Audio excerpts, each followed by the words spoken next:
मूं मारुनि सी लदियूं लोईअ में लाऊं, मूं मारुनि सी लदियूं लोईअ में लाऊं, सोन बराबर सगड़ा मूंखे ॿाहुनि ॿधाऊं, उमिरि जो आऊं पट कीअं पहिरियां सुम्हारां। रोशन कोस्तान जा साथी दोस्त, सिंधी अदबी संगत जंहिंजो आउं पाण हिसो आहियां, मुंहिंजे लाइ एज़ाज़ आहे त सिंधी अदबी संगत खे लक जे परे पासे खां खणी मूं कोस्तान में आंदो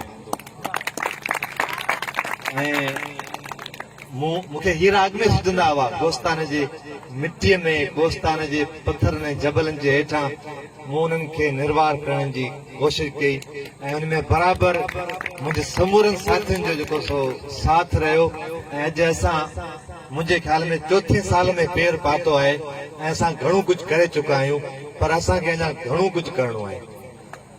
ऐं तव्हां सभिनी जो शुक्रगुज़ार आहियां, तव्हां सभिनी जो। मुंहिंजे लाइ तव्हां सभु ओपरा कोन आहियो, छो त के मोल जा मिठा माण्हू आहिनि त जिम्पीर जा ऐं ठटे जा जोधा बि मूंसां गॾु हिते मौजूदु आहिनि ऐं खारे छाण जा खान ऐं बुला खान जा बुर माण्हू जेके मूंखे एतिरा प्यारा आहिनि जेतिरो असांखे इहा मिटी प्यारी आहे, जेतिरो असांखे हीउ छप्पर प्यारो आहे। ऐं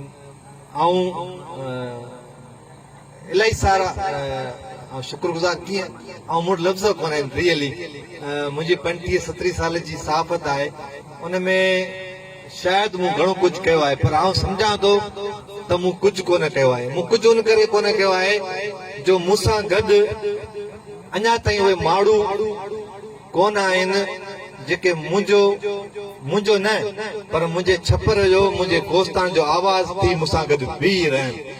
मूं रुगो हिकु चिणग दुखाई आहे ऐं उहा चिणग आहे माण्हुनि खे आफ़ीम जे नशे मां उथारण जी।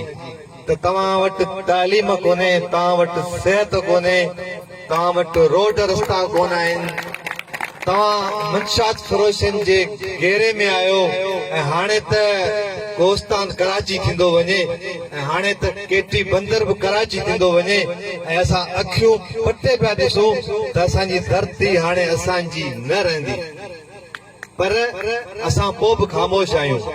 असां महबूब जे ज़ुल्फनि ते त लिखूं था, पर असां कॾहिं बि कोस्तान जे जेका धरती आहे, जेका असांजे पेरनि जे हेठां निकिरे पई, असां उन ते न कॾहिं लिखियो आहे, न असां कलम कयो आहे। असां हिकिड़ो नंढड़ो एहतिजाजी मुज़ाहिरो बि न करे सघिया आहियूं, छो त असांखे हिकिड़ो अणॼातल ख़ौफ़ आहे। उहो ख़ौफ़ शायदि असांजे मुफ़ादनि जो ख़ौफ़ आहे, उन करे असां ख़ामोश आहियूं। पर हाणे इहे इलाही सारियूं दिॻियूं ॻाल्हियूं जेकॾहिं कंदासीं त घणो टाइम लॻी वेंदो। रोशन कोस्तान जे दोस्तनि जी महिरबानी ऐं सिंधी अदबी संगत कोस्तान एट थाणो बुला खान शाख जा दोस्त, उन सभिनी जी महिरबानी आहे जो हुननि इहो सम्झो त कोस्तान जो आवाज़ खणण जे लाइ को अहिड़ो माण्हू आहे जंहिंखे मान ॾियणु घुर्जे। ख़ुदा बख़्श विके जो जंहिं जमाल जे सलाह सां ई प्रोग्राम रखियो आहे ऐं हुनजा थोरा शायदि लाइ न सघंदुसि। ही जेको तव्हां जेको मूंखे मान ॾिनो आहे, ऐं नाला कंहिंजा कोन थो वठी सघां, शल मथां कंहिंजो नालो रहिजी वञे, छो त मूं ते अॻे इल्ज़ाम आहे त नालो रहिजी थो वञे त चवनि था त बाबा असांजो नालो छो रहियो, छो रहिजी वियो। मूं लाइ सभई तव्हां प्यारा आहियो, जेके बि तव्हां मौजूदु आहियो। नालो वरी कोन थो वठां, तव्हां जितां बि आहियो, पर आहियो मुंहिंजे कोस्तान जा माण्हू। पोइ कोस्तान ठटे जो हुजे, मुंहिंजे जामशोरे जो हुजे या कराची जो कोस्तान हुजे, पर आउं सम्झां थो त तव्हां ते गॾु थिया आहियो त तव्हांखे मुंहिंजे कोस्तान जो, तव्हांखे पंहिंजे कोस्तान जो दर्द आहे। तव्हां माण्हुनि खे बि सुञाणो था, तव्हां माण्हुनि जी मिटीअ खे बि सुञाणो था, तव्हां कोस्तान जे पथरनि खे बि सुञाणो था। उन करे तव्हां हेॾी सारी जॻह इज़त मूंखे ॾिनी आहे ऐं शायदि तव्हांजा थोरा न लाहे सघां, पर मूं ते तव्हां वॾो भार विझी छॾियो आहे।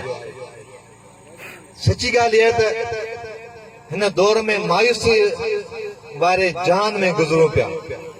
महबूब साईं पाण जेका साफ़त कई उन ज़िक्र तव्हां करे चुका आहियो, उन ते कोन था ॻाल्हायूं, पर मायूस ज़रूर आहियूं। पर अॼु जेको तव्हां पटको ॿधी ऐं अजरको पाराए जेको मूं ते भार विधो आहे, त आऊं अॼु वचन थो कयां, अॼु वाइदो थो कयां तव्हां सां त आऊं जहिड़े नमूने अॻ में लिखंदो रहंदोसि, जहिड़े नमूने अॻ में तव्हांजा मामला, तव्हांजा मसइला, तव्हांजी तइलीम, सिहत, रोज़गार, रोड रस्तनि ते मूं लिखियो आहे, ऐं दावा थो कयां मूं लिखियो आहे, ऐं तव्हां सभु हुनजा शाहिद आहियो त मूं लिखियो आहे। ऐं आईंदा बि आऊं वचन थो कयां त मरण घणे ताईं जेसिताईं मुंहिंजे शिष्य में साह हूंदो, मुंहिंजा हथ लिखणु शुरू कंदा, मुंहिंजी कैमरा मुंहिंजो साथ ॾींदी त आऊं तव्हांजे लाइ लिखंदो रहंदुसि। पर अॼु तव्हां मूंसां हिकिड़ो वचन कयो, वचन इहो कयो त कोस्तान में जेका जंहिं शइ जी वधीक ज़रूरत आहे उहा आहे तालीम। ऐं असां जॾहिं नज़र फेरायूं था ऐं असांजा जेके ऑफिसर साहब आहिनि तहलके थाणे बुला खान जा या जामशोरे ज़िले जा, उहे अहिड़ी फ़खुर सां चवंदा त असांजा 60 खां मथे स्कूल बंदि आहिनि। माण्हू खे यादि थोरो घणो हुअणु घुरिजे। तव्हां पंहिंजी ज़िंदगी में कयो छा आहे, तव्हां पंहिंजे क़यामकारी में कयो छा आहे, तव्हां ॿुधायो तव्हां कहिड़ा स्कूल खोलिया आहिनि। मूंखे अफ़सोस सां चवणो थो पए त मूंखे ख़बर पई त तोंग में सिर्फ़ु 2 ॼणा जेके से ग्रेजुएट आहिनि। इहा असांजी तइलीम आहे, इहा असांजी 50 सालनि जी सियासत आहे। मूंखे आउं सम्झां थो त इन लाइ जेसी ताईं तव्हां न उथंदो, कोस्तान जो माण्हू पंहिंजनि जाइज़ मसइलनि जे लाइ, पंहिंजनि जाइज़ मामलनि जे लाइ पाण न उथंदो, तेसि ताईं हिकिड़ो मुस्तफ़ा या 10 सहाफ़ी कुझु कोन करे सघंदा। जेसिताईं तव्हां आवाज़ बणिजी असांजो साथ